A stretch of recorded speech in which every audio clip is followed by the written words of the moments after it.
Good afternoon, Patriots, and welcome to the 95th audio file in the audiocast series known as the Q News Patriot. I am the Q News Patriot. My name is SGAnon. Patriots, the theme of our 95th audio file is resilience. As we look around and appreciate the landscape that's now shaping up before us here in the United States of America, it's very apparent that the domestic insurrection, the real insurgency, the real deep state infiltration, is being forced and drawn out into the light through increasingly more disastrous maneuvers coming from that side of the camp. Patriots, we've talked for a long time about how this is a constant pressure building situation, both sides making moves and counter moves that force the other one to react and respond accordingly. And Patriots have been exercising a much bigger and broader initiative in that area ever since the early days of the first Trump presidency. We've got a lot to unpack today. We're going to hear a word really quickly from our 95th audio file sponsor, BF7 by Juvenon. And then after that, Patriots, we're going to jump right in. Patriots, we could describe the post-COVID world in a lot of different ways, but on a personal note, the biggest differences for my family and I between pre-2020 and post-2020 really center around two main areas: the broad public awakening that we talk about often on this show, and the challenges to maintaining and improving personal health and vitality. I can't speak for all of you out there, but with respect to that inside our household, one of the biggest changes we've seen over the last 5 years has been a noticeable drop in vigor and energy levels. Going into COVID, for example, I was working as a full-time upper mid-level business manager between 45 and 65 hours a week. And it was nothing at all for me to come home after work every day, even on the long weeks, split the housework up, and be an involved and active dad. These days, I keep a schedule that's slightly less than 45 hours each week, with different and arguably less stress than a few years ago. And by the time I hit 9 p.m., it feels like I could fall asleep standing up. I blame that on a lot of different things, from disrupted hormones and American frankenfoods to the biologically altered reality of our world. But over the last 5 years, I've also learned that a major cause of depleted vitality is a deficiency of something called nitric oxide molecules, blood-borne molecules that help relax the body's blood vessels, veins, and arteries, ultimately resulting in better blood flow and circulation to areas of the body that often find themselves shortchanged once our main internal organ systems are provided for. Big Pharma will charge you anywhere from 9 to 20 times the standard market value for their nitric oxide boosting prescriptions, when effective supplements for blood and circulation support exist and are on the free market already. I've tried a couple of these myself over the last few years, but I recently got the chance to try Blood Flow 7, made by Juvenon. And I have to say, Patriots, I think it really works. BF7 is a triple action supplement with clinical studies behind it that show a 150 to 200% increase in nitric oxide production and a widening of vessel and arterial channels by over 50% from baseline. This translates to better flow and more oxygen and nutrition being delivered to both critical and non-critical bodily systems. I've been taking 2 capsules right after breakfast each morning, and I've noticed better stamina, better focus, and more vitality, even on the days where I skip my morning coffee. It's made with naturally derived ingredients, including the inactive fillers, and customer reviews found online suggest people are noticing real results with BF7 in just hours and days rather than weeks or months. Additionally, Juvenon offers a full 60-day empty bottle money-back guarantee on their product in the unlikely event that a customer out there isn't fully satisfied with their experience. You can try Blood Flow 7 by Juvenon for a little over $1 a day by navigating to www.bloodflow7.com/QNP or clicking the link below today's video. Once again, that is www.bloodflow7.com/QNP, or look for the link in the description box below. It worked for me, and I hope it works for you too. Thanks.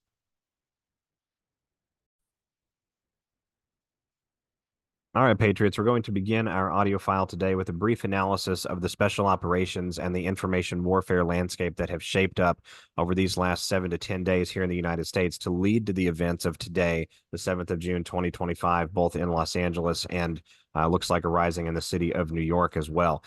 Patriots, we've been talking for a long time about how in irregular warfare and an espionage warfare, you're better to allow the conditions sometimes for the enemy to get a bit of a foothold, but not a deep, deep entrenchment, so that you can maximize their arrogance, their hubris, their self-confidence, their self-assuredness against them, ultimately allowing for that biblical principle of the pride coming before the fall. And in nowhere is this more accurate than what has happened with the United States of America over the last 5 to 7 years, right? We've seen tremendous efforts made by the first Trump administration to put the country into essentially what was a made ready for siege type of mode. And then we went through that siege period, the continuity of government period, between 2021 and 2025 with the Manchurian Biden installation, which served a number of different purposes, both domestically and from a foreign policy and from a foreign jurisdictional stance and standpoint, while allowing for certain levers and gears to be pulled and actioned that really had to happen but could not happen,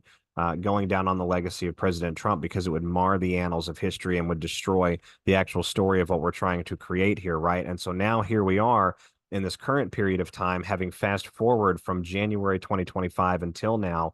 We've seen incredible pace displayed with overhauling certain areas of the government, bringing some of them back into absorption and sort of this osmotic blending inside the United States government. We've seen downsizing happening, and again, we're just now right around 150-ish to 180 days, I think, somewhere in that area, into this current visible Trump presidency.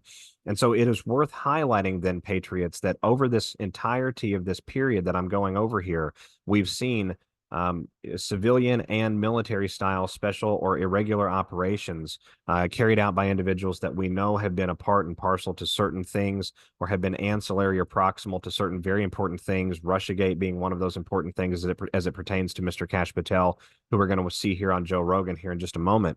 But looking at those underpinnings and those cornerstones and those foundations, we have to appreciate then that those operators are either playing a specific role and doing their job the way that they're supposed to in order to drive a predetermined outcome, whether that outcome is desirable immediately to the public or not, or those operators have since diverged from their oath and have now gone rogue. And it's difficult to decide, of course, based on a deception and a disinformation warfare landscape, which of those realities, excuse me, is actually at play. So I say this to say, as we look at what has happened over the last 7, 8, 9, 10 days, I guess, here in the United States of America, it is worth remembering that the flush out, the smoke out, the burnout, if you will, whatever you want to term it, has to continue, because we have to purge those entrenched interests that are very good at maintaining deep cover, that are very good at awaiting things out. We're talking about not just political operatives, but institutional operatives, agencies and clerks and officials and things like that, various government departments that cannot be immediately eliminated by the executive branch, such as those individuals in various corporocratic and bureaucratic subcompartments inside the judiciary. It's what I'm trying to say there. Excuse me.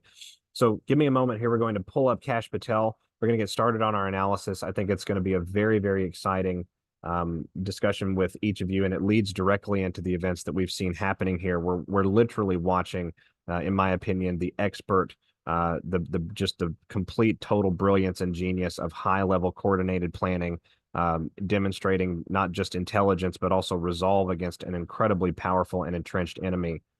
So give me a moment here. Pull this up. I want to make sure that I get the sound right on there as well.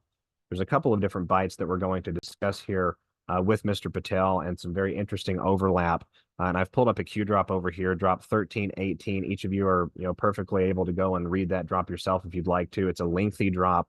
We're going to go through just a small, short bit of it here today, because it really gives a flavor of what I think Mr. Patel is driving at. So first of all, before I start this segment, I do want to highlight for each of you out there, pay careful attention to Mr. Patel's body language, pay careful attention to the types of discussion and the types of rhetoric Mr. Patel brings to the table here. I think it's going to be very, very important for each of you to keep that in mind. So we're going to start this segment at approximately 20 minutes into this 2-hour interview that he did with Joe Rogan. It's a long-form interview.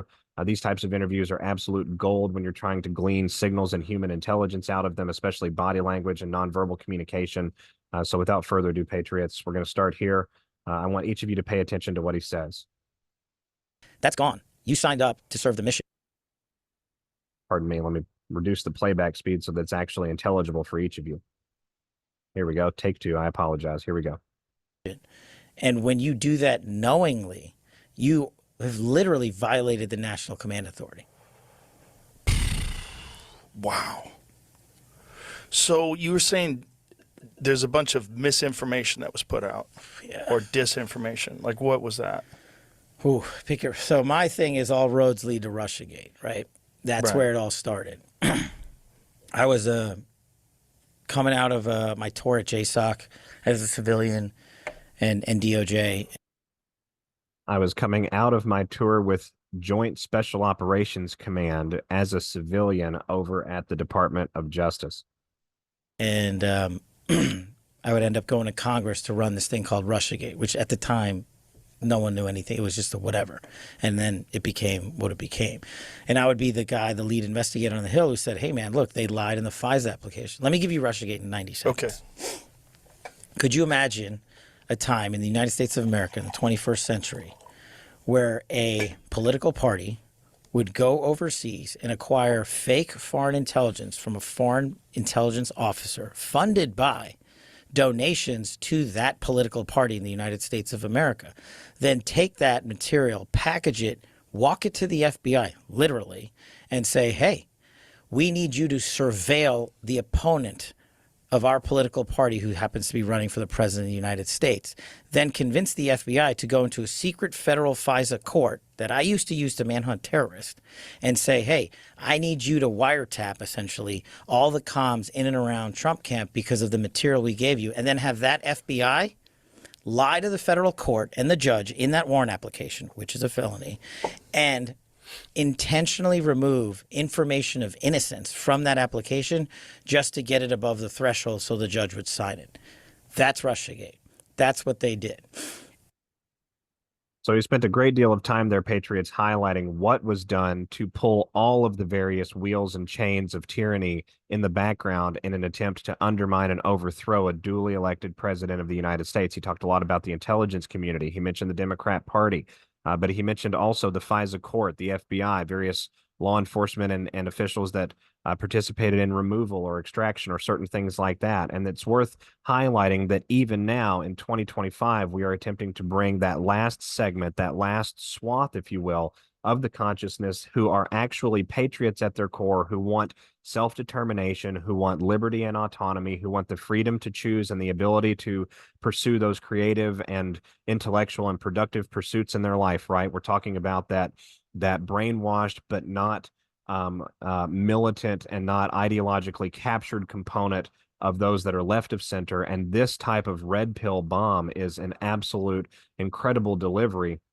And it's given right after the indication that he had just finished up with Joint Special Operations Command. And of course, we can only surmise what that may have meant. But I find it very fascinating that that was his tour leading right into the Russiagate component and the pulpit that he ran, excuse me, with that particular investigation as one of the lead investigators. And he's mentioned by Q as a name to remember. So we're going to come over here now to this other segment. And I want each of you to pay attention to Mr. Patel's body language as we discuss this issue known as Jeffrey Epstein. Let's just get to it because I know it's on people's minds. Epstein, right? The reason people are pissed off about that is the same thing, right? 20 years ago or whenever it was, 2006, 7, 8, Epstein gets his sweetheart plea deal, right? Right. After committing the most horrific crimes on planet Earth, right? I wasn't in power there. I wasn't in place there. I had, nothing to do with it. But people were rightfully pissed. I mean, this guy was committing the most grotesque acts you can against children. So far, Patriots, we have looked over to the left with this very conspicuous and thoughtful face a number of different times, which tells me that this is a thought form construction happening. And this may or may not be the truth coming out of Mr. Patel at the moment. And this is one of the reasons I highlighted with each of you just a moment ago, the fact that we have this Joint Special Operations Command reference earlier in this interview brought out by Mr. Patel, just plainly stated there with Rogan, because I think, again, we have to keep in mind that some of these investigative efforts and some of these investigative operations that have been going on since Trump 1.0 have not been fully concluded yet, while others have. Let's continue. And The media spins up about it. Many in the media protected him. Why? Because of his relationships, who he knew, who his bankers were, who his colleagues were, who was on the island and stuff like that. Some pretty powerful human beings. And so when you peel back the layer and then what happened? The Trump administration, the last go around, decided, no, we're not going to let that go. We're going to investigate him, right? They charge him, they indict him, and he's awaiting trial. And I've said it, Dan Bongino said it, we've reviewed all the information, and the American public is going to get as much as we can release. As much as we can release, implying that there are still restrictions on the overall release of the broad dossier, the broad portfolio, the broad file or files themselves. Let's continue. He killed himself. Do you think, let's play out the logical conclusion of this. Do you think that myself, Bongino, and others.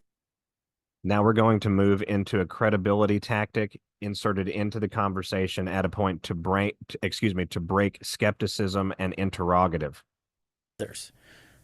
Would participate in hiding information about Epstein's grotesque activities, or do you think I would really do this? Do you think we would also participate in not prosecuting people we had evidence to prosecute people on? But the problem is there's been... And it's worth keeping in mind, Patriots, that as we're having this segment done by Mr. Patel, it's only been a number of weeks ago that A.G. Bondi told us completely the opposite. In like 15 years of people coming in and creating fictions about this that doesn't exist. Where's the videotape of an Epstein Island of X, Y, and Z committing these frauds? Why haven't you given it to us? Do you really think I wouldn't give that to you? So again, we're doubling down on the social capital. We're doubling down on the street credibility. Give me a break, man. Do you really think that I would do something like this? This is a sympathetic tactic. This is a compassion deriving tactic. It can be genuine, and of course, many times throughout the course of human events, it is genuine. It doesn't mean that it's always a tactic being used by individuals within our orbits or those around us. But for trained operators, it is absolutely an agent in their quiver. If it existed, I'm working my ass off along with the leadership at the Bureau and DOJ to get you what we're allowed to give you. To get you what we are allowed to give you. The rhetoric is so important, Patriots. And you're going to get the video of the cell, and you're going to see for yourself. And we will never be able to convince everyone. Okay, let's get into that. So, please excuse me with the advert.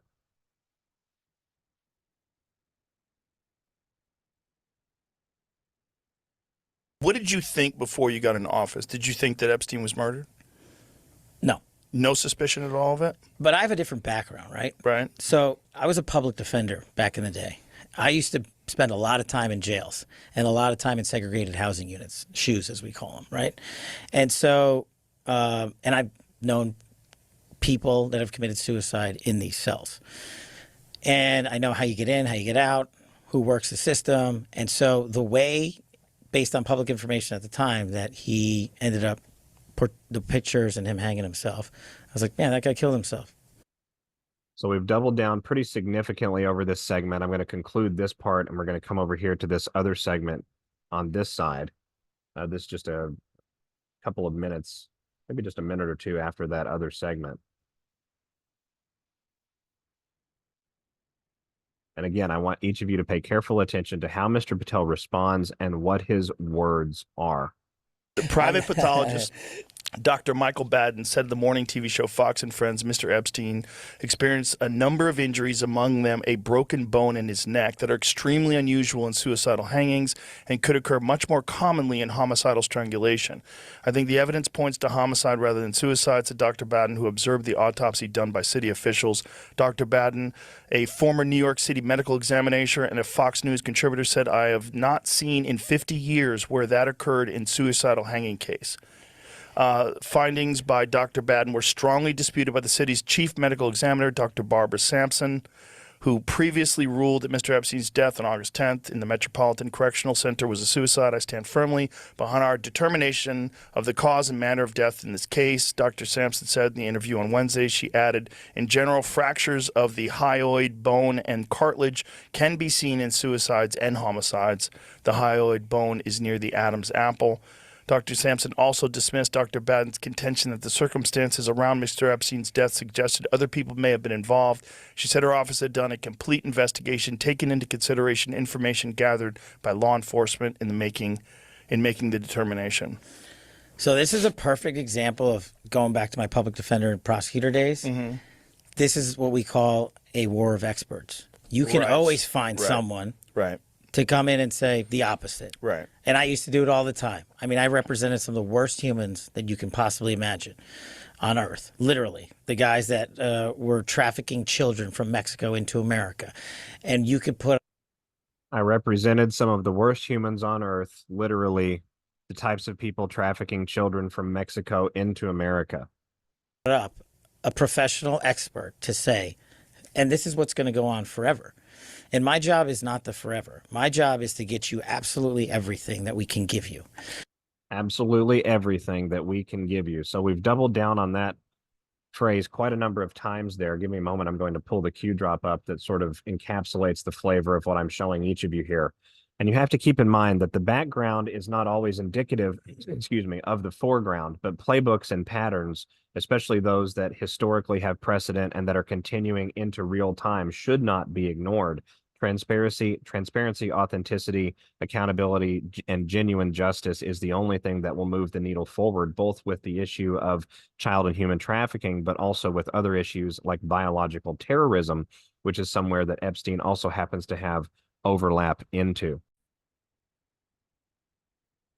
Well, allow me just a moment here, Patriots. Let me pull up the drop here that sort of references, again, that flavor that we just saw from Mr. Patel. This dropped from May 8th, 2018, Q drop 1318 for those out there that would like to follow along. I'm not going to read the entirety of the drop because it is pretty lengthy, but I'm going to read a couple of very interesting excerpts taken out of it because I think, again, it helps to remind us just what is at play here and patterns and cycles and things sort of following predisposed pathways of action. That's something, again, that I don't think we can ignore in the present day and time. So this drop begins, think logically. Mass exodus in DC, mass exodus corporate CEOs. Why? Who has the power? Who has the control? If POTUS was not in control, would they be retreating? Who is the Attorney General? Who must approve the firing/dismissal of Department of Justice officials? Reread DOJ organizational change, open source, more in pipe. Who is the FBI director and who must approve the firing/dismissal of FBI agents? Reread FBI organizational change, open source, more in pipe. If Sessions and Wray are DC swamp/deep state, why are they cleaning their respective houses? Use logic. Why are they slow walking unredacted data? Why are they slow walking document disclosures? Why is the White House backing up the DOJ? What if the same data is being used by other investigators? What does it mean if a grand jury is impaneled? What would be the purpose of creating confusion? I'm going to come a little bit further down in the drop here. Why must the DOJ and FBI be cleaned first? What is the DOJ responsible for? What is the FBI responsible for? Why did HRC get a free pass? Use logic. Define single shooter. Who is Huber? Define Inspector General. When does Sessions step back in? Already is? Why did Sessions secretly engage Huber? Why did Sessions reveal Huber? Timing is everything. Department of Justice does not discuss ongoing investigations or confirm specific matters. What about the active investigation into leaks? Horowitz oversees a nationwide workforce of more than 450 special agents, auditors, inspectors, attorneys, and support staff whose mission is to detect and deter waste, fraud, abuse, and misconduct in DOJ programs and personnel and to promote economy and efficiency in department operations. Where have we heard the term waste, fraud, and abuse very, very frequently, very recently, Patriots? Why did Mike Pompeo step into the CIA prior to Secretary of State? They are deeply connected. Think offshore. Mill intelligence providing support during this time. Why are select executive orders aggressively being written and put into law? State/CIA next. Think logically. No outside comms. Justice. Q. So fundamentally, Patriots, there's a great deal of indication from that drop and from other drops that read in a similar flavor and in a similar essence that you've got overlapping interests here. And a lot of this same information is being used by other active investigations and other prosecutorial efforts. And again, just because we don't see it does not mean that it is not happening. You have massive teams of prosecutors that have been underway inside DOJ and its various satellite nodes all around the United States for a number of years now.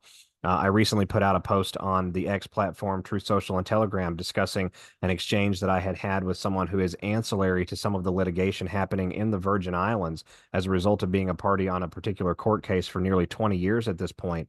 And that individual has some intimate knowledge that they're not able to fully share because they are part and parcel to some of these interested litigation efforts that are going on. But fundamentally, one of the things that has been confirmed and reconfirmed to me by that individual is that these investigative teams, especially the ones that tie into the Epstein rings, the ones that tie back into the activities between Epstein and high academia, Epstein and high finance, that sort of triad there, for lack of a better term, those investigations are not only still ongoing, but they have actually expanded pretty significantly in scope over the last 5 years.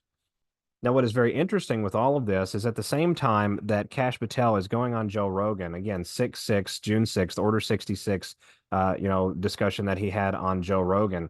It's only a couple of days after we saw this feud between Elon Musk and President Trump sort of kick off. And I want to rewind a couple of days here and sort of set the picture for what actually occurred with that particular feud and the lead up and the build in to that feud. So give me a moment here. I'm going to pull up a couple of things, and in a moment I'm going to share the screen with you again so that you can sort of see the analysis that I'm doing here in real time. This X post taken from the account Il Donaldo Trumpo, Elon the Gray leaves us. Elon the White will come back at the turn of the tide. This happened on May the 28th, 2025 at 10:20 p.m. Eastern Standard Time. So this is clearly a reference to Tolkien. For those of you out there that are familiar, the Lord of the Rings series, the Hobbit series, all coming from J.R.R. Tolkien. The scene that this particular post is referencing happens, I believe, in the second movie. If I'm not mistaken, you'll have to forgive me, Patriots, on my cinema. It's been quite a long time, but I believe it happens in the second movie, and it's a scene where Gandalf the Grey, who is sort of a loyal, a wizard that has no loyalty, for lack of a better term. In other words, could go either direction. He's sort of like a gray agent, so to speak. The scene that this particular post is referencing is where that wizard decides to take a principled stand, decides to pick a side, and decides to prevent a great evil, specifically something called the Balrog, from attacking the Fellowship of the Ring and preventing the successful completion of the journey of the plot, things of that nature. And so the fact that this is a reference that Il Donaldo is putting out almost immediately prior to this event that occurred in in early June, I believe it was on June the 3rd where it kicked off, that's impossibly coincident. And it was just 2 days after this particular post that we saw the press conference with Elon Musk and President Trump from the Oval Office, where President Trump was wearing a very interesting tie. The tie itself being a silver and red patterned tie. It was a red tie with silver patterned stripes on it. And if we take that color pattern and extrapolate it, it's very, very similar. It's just very slightly off angle to the medal, the Good Conduct Medal put out by the United States Army for good conduct, established on June the 28th. The medal itself being established on June the 28th, 1941, for members of the United States Army and Army Air Forces for exemplary conduct. So if we come over here, give me a moment. I'm going to share this screen with each of you. I'd like you to see sort of what I'm seeing here on this side of things. It was a very, very interesting conference. A lot of different things discussed, a lot of very fascinating sound bites coming out of it. But one of the sound bites that came out of it was that President Trump and Elon essentially told us without telling us that this type of deception and disinformation schism was going to come, that we were about to engage in an operational phase at the publicly visible level. And of course, we've seen the results of that, in my opinion, over the last 36 hours. So coming over here. And before we get started on this particular segment, I wanted to show this still shot right here of the interview itself. I'm early on in the interview right now. For folks out there, you can go look it up on YouTube. It's about just over 50 minutes long. But if we look at the placement of things in the background, this is always the first thing that I look at when I'm analyzing for irregular warfare symbolism or signals messaging or nonverbal communication, things like that. And so one of the things you have is you have Elon to President Trump's right, so still a right-hand man, and we have the clad right here being clad in all black. We have Elon being dressed in essentially what amounts to funeral attire. You've got the dark hat on, you've got the dark jacket, dark pants, things like that. And underneath here, this shirt, even though you can't see it, Patriots, if you go back and watch the entirety of the first few minutes of this video, you'll see it as we move forward. But the shirt that Elon is wearing actually says the Doge Father. So it's clearly a reference to the Godfather, to mafia style, symbolism, things like that. And again, being clad in all black, we have something coming up that's going to be akin to death, funeral, potentially resurrection style situation, right? The reference from Il Donaldo on the 28th of May, which many have regarded as one of President Trump's burner social media accounts, taken from the orbit of President Trump, from someone in that orbit. Again, that's never been corroborated, but the account itself has a very, very interesting history of being sort of right on target with events as they pop off in real time. But regardless, we have sort of this overarching reference to, a death and a great struggle coming, right? Elon clearly looks very uncomfortable. He also has a black eye in this particular press conference. So allow me a moment here. I want to make sure to bring it back to the right spot on this other clip, because I want to get it started and show each of you some of the things that they said along the way that, again, helps us to infer where we're at, what's actually going on, and how to respond in what is clearly a disinformation landscape. So allow me just a moment here. All right, here we have it at the 9-minute mark. Listen very carefully to what President Trump says, Patriots. We pretty much get our answer about what's happening between this segment and another segment that pops up in this interview about 5 minutes afterwards. So here we go. Continues to work very hard on the IRS modernization, but we're taking that over with Doge. Many of the Doge people, Elon, are staying behind too, so they're not leaving. And Elon's really not leaving. He's going to be back and forth, I think. I have a feeling. And Elon's really not leaving. He's going to be back and forth, I think. I have a feeling. So we have a clear indication there that there's more at play, going on here with respect to this partnership dissolution, with respect to this very public feud, what seems almost to be forced in some regards, because it is, again, so dramatic. It's sort of so obvious in many ways. And for those out there that have been, in the orbit of high society, or sort of understand, the courtesies and the different professional leniency and understandings and courtesies and things like that are extended between individuals like Elon at that very high net worth level, individuals like President Trump, very politically powerful level. There's never a public dissolution or a public feud that is not put out to achieve a certain aim, right? And I liken this to sort of the rap battles that are promoted by various record labels and things like that. You'll have a label, an overarching record company, that will essentially instigate a battle, some sort of a very obvious feud, lyrically and from a musical angle, between two individuals that the label is actually producing on both sides, right? And so in other words, the label gets the sales from the feud itself on the one side and gets the sales from the feud itself on the other side. Both of the musicians make a tremendous amount of money. The feud itself is essentially just a means to an end. It's not organic, it's not authentic, and I would suggest and submit to each of you that that's what we have going on here between these two gentlemen. If we come over here to this next section, this next segment, about 14.5 minutes in or so, again, I want each of you to pay attention to what occurs here and think back as you watch this scene here unfold, as you watch this short clip unfold. Think back to another time in recent memory where you saw President Trump do this. Good news is that 90% of the country knows that, and they appreciate it, and they really appreciate what he did. And I gave him a little special something we have here. Thank you. A very special, that I give to very special people. I have given it to some, but it goes to very special people, and I thought I'd give it to Elon as a presentation from our country. Thank you. Thank you, Elon. Thank you. Take care. It looks like we did have a little bit of a freeze frame there on the video, but as you can see, President Trump has presented Elon on the way out the door with the golden key to the White House. And so we saw very recently, I say very recently, it's been within the last year or two, we saw the same activity performed at Mar-a-Lago a couple of times, but one of the more notable times was the former Japanese prime minister, and I forget the man's name, but it happened just a few days prior to major events that occurred with the Bank of Japan, events that made it difficult for the Japanese domestic landscape, certainly made it difficult for the U.S. economic and financial landscape. And so I think we're seeing the exact same sort of overture being played out right here. And if you look at President Trump's grin on his face right there as he presents this key, it's very much got the aura of now you're dialed in, now you're committed to this pathway, now we're on this journey together, if you will. You better do a good job. That's sort of how this particular appearance comes across to me. I could be reading a little bit far into that, but again, I find it very, very interesting. I want to come over here again to this very beginning part and highlight another thing that I didn't highlight a moment ago because I wanted to sort of show each of you the progression of Elon and Trump and their dynamic. But if you look at the background, the stage set throughout the background of the Oval Office, you have the Marine Corps right next to the American flag, sort of comforting it, shielding it, steadying it in this period of time, right? You have Space Force over here right next to the FIFA World Cup trophy that's presented on display here in the Oval Office, clearly as an overture to FIFA coming to the United States of America for the first time here in these next few years. I believe it's scheduled for 2026.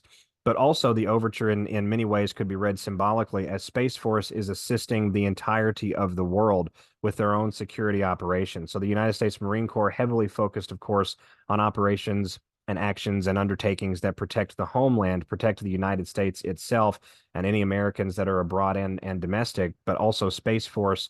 And we've known that Space Force for a long time has had interagency and international cooperation going on, and they've submitted as much and said as much many times in various press releases on various .mil websites. And so I find the placement, again, very, very telling and very, very interesting here. Now, just a few days after this particular press conference, we saw Elon take the plunge and fire the first shot. This X post put out in the timeline that was assembled by CNN of all places. They actually did a pretty good timeline assembly of how this all went down. On the 3rd of June, so just a couple of days later and 3 days prior to the Patel and Joe Rogan interview that we sort of saw that disinformation campaign waged there in that interview as well. But on June the 3rd at 1:31 p.m. Eastern Time, so 131 Patriots, and it's worth keeping in mind that numerology, while very interesting, is not always conclusive, but I find it very fascinating that you can take those numbers and rearrange them to 11.3 or 11:3. That would be a way to rearrange that sequentially. But this post put out by Elon Musk, I'm sorry, but I just can't stand it anymore. This massive, outrageous, pork-filled congressional spending bill is a disgusting abomination. Shame on those who voted for it. You know you did wrong. You know it. So this is very much an inflammatory, a highly inflammatory post being put out by Mr. Musk with the intention, no doubt, to garner mass focus, to garner a response, to sort of force the public to the edge of their seat. What's going to happen now? Sort of like that pulling the seat right out from under you at the moment in the movie where you think the two gentlemen or the two brothers in arms are going to progress forward together and suddenly they split apart or someone reveals an ulterior motive. Sort of the same type of effect being sought here by Mr. Musk, in my opinion. We went throughout the rest of the day that day without significant development. And then on June the 4th, we had a couple of very interesting developments. One of those developments was Musk doubling down on the discussion with cost savings through Doge. And also doubling down with respect to President Trump finally giving a response on the 4th of June at 1:59 p.m. Eastern Time, where President Trump posted an image of Musk's X post announcing that he was leaving the government. And so that same day, June the 4th, in the evening time, 7:44 p.m. Eastern Standard Time, we saw Dan Scavino put out something that I think is very interesting. And again, you have to sort of encapsulate all of this as going on in the same sort of microcosmic vacuum, if you will, over the same short period of time. And a lot of this is going to look non-linear, and that's on purpose, Patriots, but I think there are some connections that are very interesting. Dan Scavino's post, again, 7:44 p.m. to X, the Scavino 47X account, after 30 plus years on this journey with POTUS, just sharing with him what tens of millions of Americans are feeling right now prior to stepping out on the Truman balcony at the White House tonight.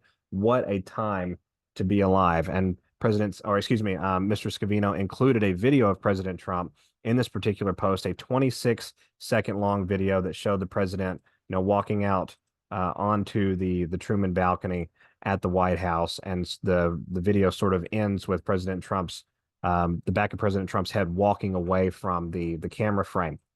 And so drop 26 is very interesting as it pertains to this, Patriots, because when we look at what has occurred in the last 24 hours, especially as, from yesterday's interview with Joe Rogan and Kash Patel to today and the unrest with LA and New York City and things like that. This drop being referenced by SGAnon just a few days ago, I find it just statistically impossible that this would be the case. But again, drop 26, November the 1st, 2017 at 141. All right, and 54 seconds a.m. Eastern Standard Time. So keep pace with my numerology here, Patriots, because I'm going to tie some of this back together sequentially with these integers. This drop, only 3 sentences. Think about it logically. The only way is the military, fully controlled, save and spread once 11.3 verifies as first marker. Biggest advanced drop on Paul. So it makes the timestamp from Elon's initial opening salvo very interesting. 1:31 p.m. Eastern Standard Time. That's just a transposed digit away from 11:3 or 11.3. And I don't want to get too deep into the weeds with that, Patriots. 11.3 is clearly referenced by Q in a number of different, or excuse me, as potentially a number of different ways. But the arrest announcement of Mr. Podesta is directly tied to that.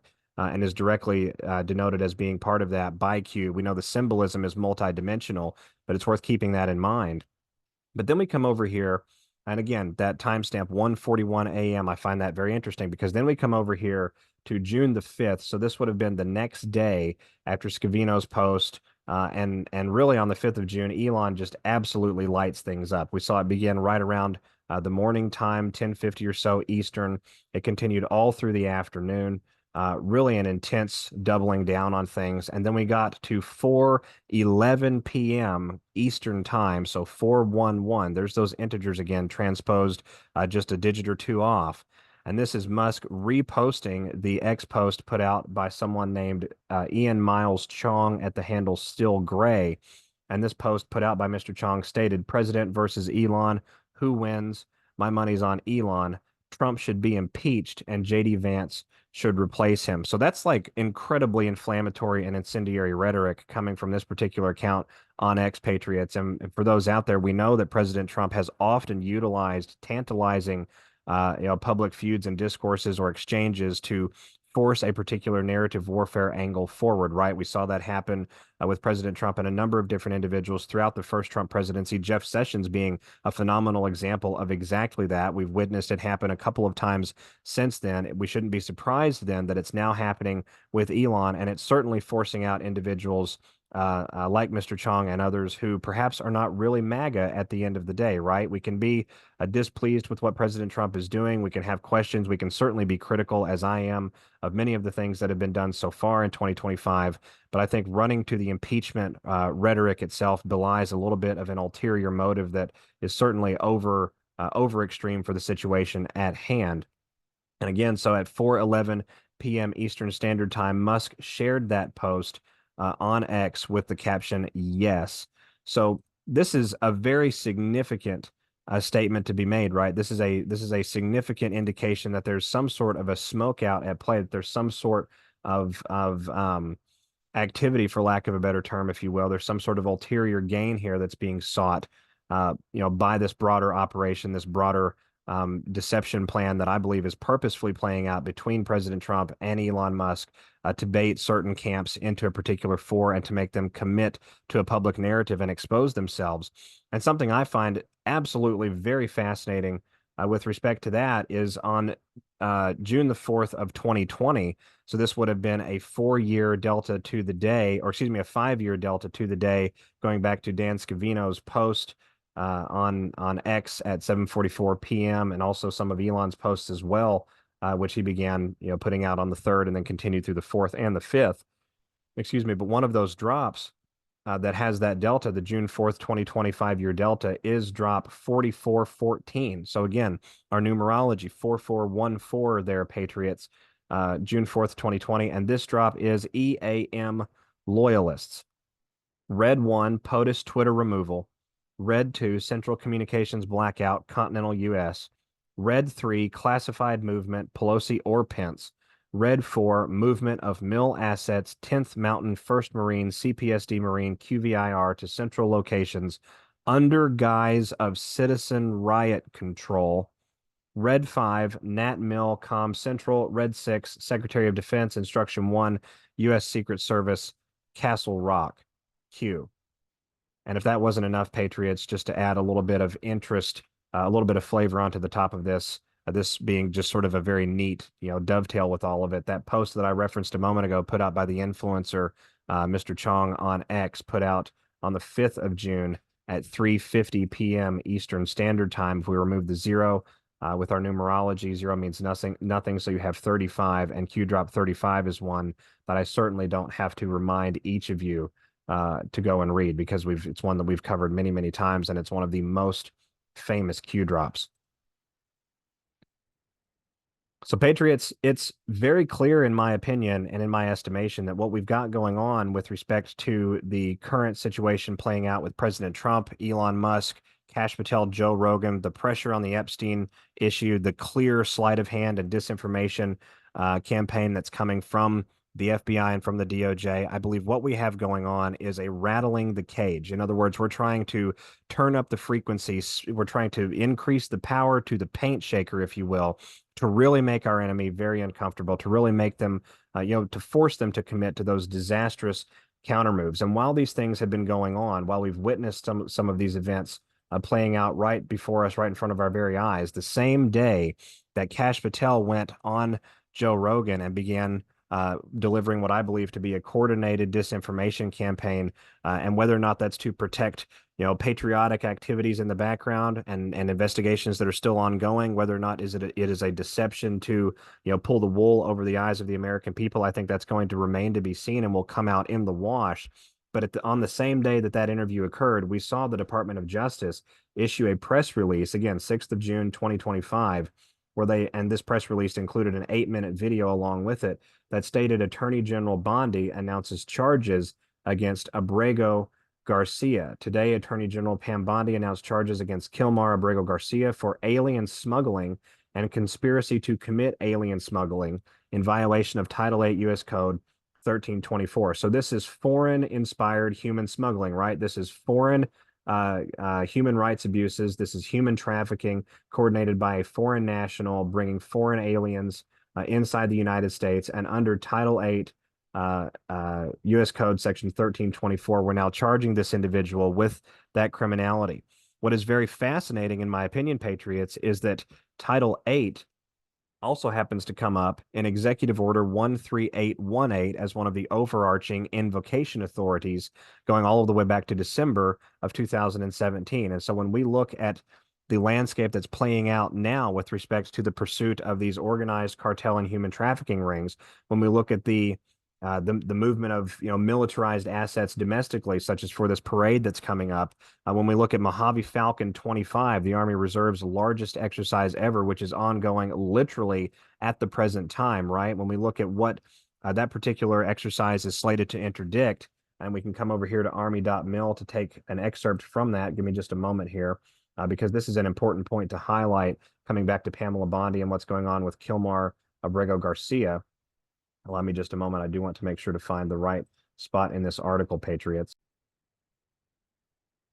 All right, this taken from army.mil, about halfway, 3/4 of the way down the page towards the end of the article discussing Mojave Falcon 2025. Dubbed the Army Reserve's Super Bowl, and as mentioned, taking place across multiple U.S. locations, soldiers will further heighten their skills when it comes to moving, transporting, and distributing bulk fuel and water during the Quartermaster Liquid Logistics exercise. Service members will hone those skills at 5 different locations, stretching from California's West Coast to the Midwest to areas on the East Coast and southern parts of the country. So this sounds very much, Patriots, like disaster preparedness literally happening in real time. Then there's the port operations portion of the exercise at the Port of Long Beach. Now, Patriots, for those of you out there that are aware of the human trafficking statistics that come out of the Port of Long Beach, the Port of, I believe it's Long Island, and the Miami port, you'll know that those 3 ports comprise the main backbone of trafficking in and out of the United States of America, along with another port that's along the eastern seaboard, and I can't remember the name of it right off the top of my head. It escapes me. But I find it very fascinating that the U.S. Army Reserve is moving reservists to conduct port operations at the Port of Long Beach, California, which we're seeing right now, that area, the LA area of California, sort of lighting up, right? Their troops will partner with the Navy for realistic training focused on roll-on, roll-off activities of cargo and equipment from a vessel, all while under a different form of duress and enemy aggression. Additionally, the nationwide move component will see service members load containers and get behind the wheel of M915 line haul vehicles to transport and deliver actual equipment and supplies coast to coast in support of the various training events and operational needs and operational needs and operational needs. Training events and operational needs, Patriots. It's right there for us. This is an active position. This is an active situation going on. There are operations at play. This part of the exercise provides units with practical experience in convoy ops and rail loading. The exercise will bring another first as the Army Reserve gets the opportunity to test and use its newly fielded Mission Command information systems. The participating units will integrate the use of Joint Battle Command platform and command post computing environments to communicate during the entirety of the exercise, which will allow them rapid and reliable communication of the common operating picture, data sharing, and the ability to see where units are on the battlefield from the division level down to the company level. So this is, in my opinion, Patriots, this is just very belying of what's actually occurring here. And with Pam Bondi and the Department of Justice, pursuing this charges against Kilmar Abrego Garcia, charges that fundamentally tie back to areas that EO 13818 was actioned off of, understanding that Kilmar is a foreign national. He's a foreign alien to the United States, right? Looking at what the U.S. Army is actually doing here domestically on the ground. We've now seen the invocation, of course, of National Guard on the ground in California, likely soon to be in other areas, but certainly here on the ground in California as of the 7th of June. And then if we come over here, we can sort of see where all of this has been set up even further by going back to April of 2025 to the White House Presidential Actions Archive, strengthening let me see here, strengthening and unleashing America's law enforcement to pursue criminals and protect innocent citizens, coming down to Section 4 of this executive order, using national security assets for law and order. Again, this being just right around a month prior, a month prior to Mojave Falcon actually getting underway in the end of May, 1st of June here in the United States. Within 90 days of the date of this order, so you've got May, June, July, within 90 days of the date of this order, the Attorney General and the SecDef, in consultation with the Secretary of Homeland Security and the heads of other agencies as appropriate, shall increase the provision of excess military and national security assets in local jurisdictions to assist state and local law enforcement. Within 90 days of the date of this order, the Secretary of Defense, in coordination with the Attorney General, shall determine how military and national security assets, training, non-lethal capabilities, and personnel can most effectively be utilized to prevent crime. Section 5, holding state and local officials accountable. The Attorney General shall pursue all necessary legal remedies and enforcement measures to enforce the rights of Americans impacted by crime, and shall prioritize prosecution of any applicable violations of federal criminal law with respect to state and local jurisdictions whose officials willfully and unlawfully direct the obstruction of criminal law, including by directly and unlawfully prohibiting law enforcement officers from carrying out duties necessary for public safety and law enforcement, or unlawfully engaging in discrimination or civil rights violations under the guise of diversity, equity, and inclusion initiatives that restrict law enforcement activity or endanger citizens. So, Patriots, we have the plan playing out in real time, right? We, of course, are the biggest component part of the plan. We, the people, are responsible for moving this needle forward, for pushing the pressure campaigns where they need to go, for ensuring that we take responsibility for what's occurring in our communities, in our states, in our localities, wherever we're at. But we are also seeing a broader framework playing out. We are seeing the game finally being tilted a little bit in our favor. We're seeing the scale finally being tipped a little bit in our favor, more and more and more each day as we go through this process. We've been talking about this for really almost coming up on 3 years at this point on this particular program, for longer on other platforms. And while it may get a little bit redundant, repetitive, and old, it is worth remembering that as we started this battle, we were 98% handicapped. We were playing with a handicap of 98% against an opponent that was 100% ready to go. We've seen that scale and that particular landscape, those handicaps removed more fairly balanced and more fairly leveled out and even keeled over that period of time. And it continues to the present day. And if you don't think that some of this was purposeful, coordinated, and ready to go, all we have to do is go to the Marine Corps, and we can see how the preparations for what's going on right now were made a number of years ago. Marines.mil, taken from their news archives, manpower guidance for activation and deactivation of reserve component Marines ordered to active duty in support of defense support for civil authorities. This is the MARADMIN's directive signed the 3rd of October 2019. So 10-3 is 13, June 7th, 6-7 is 13, right? And this is MARADMIN's number 550/19. This particular document put out by, looks like Marine Corps Command, manpower guidance for activation and deactivation of reserve component Marines. And if we come down a little bit further here, I want to make sure that I find the correct area. Allow me just a moment here, Patriots. All right, coming down here a little bit further in the document. Again, this coming directly from Marines.mil. General text remarks, Section 1, purpose. This MARADMIN cancels MARADMIN 300/14. In accordance with IAW Reference A, this MARADMIN provides guidance for the activation of reserve component Marines under 12304 subsection A, Title 10 U.S. Code, following a request for federal assistance in response to a major disaster or emergency within the United States. Requests for federal assistance will come with little warning. As required, the Marine Corps must rapidly mobilize reserve component units and personnel, IAW, this MARADMIN, in order to respond to threats in the homeland. And Patriots, with what Secretary Hegseth put out regarding the Marine Corps just hours after President Trump's invocation of 2,000 National Guard soldiers into the streets of California, along with the presence of executive orders like 13224, 13848, and 13818 still on file and still active in the Federal Register, some of them after 20 plus years.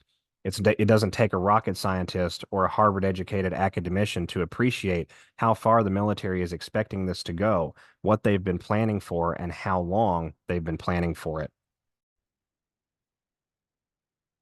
You know, Patriots, we talk often on this show about how the present day and time is perhaps the most amazing, awe-inspiring, and historic time period to be alive, with few exceptions across the annals of history. And I can understand how, for many of you, the luster of that perspective gives way periodically to that downtroddenness or discouragement or the confusion that sets in as that silent world war continues forward in linear time. We talked at the beginning of our file today about this theme of resilience, which is one of the most highly sought after qualities for any fighting force anywhere in the world, whether conventional or otherwise. Loosely, resilience is the ability to take unpleasantries, painfulness, moments of temporary defeat or setback, if you will, and convert them into inspiration or motivation or determination, holding fast to the vision of the victory that is already won. Personally, I've struggled with that myself over recent days as I've been recovering from some pretty decent little injuries caused by a couple of accidents.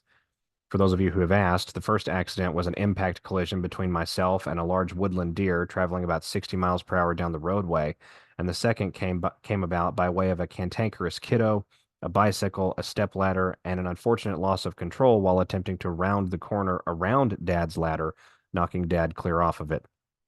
The good news is that I am much better now with no permanent issues that I'm able to tell, and my mini Anon is fine also. But to say it did not test my resolve and resilience would be an abject lie.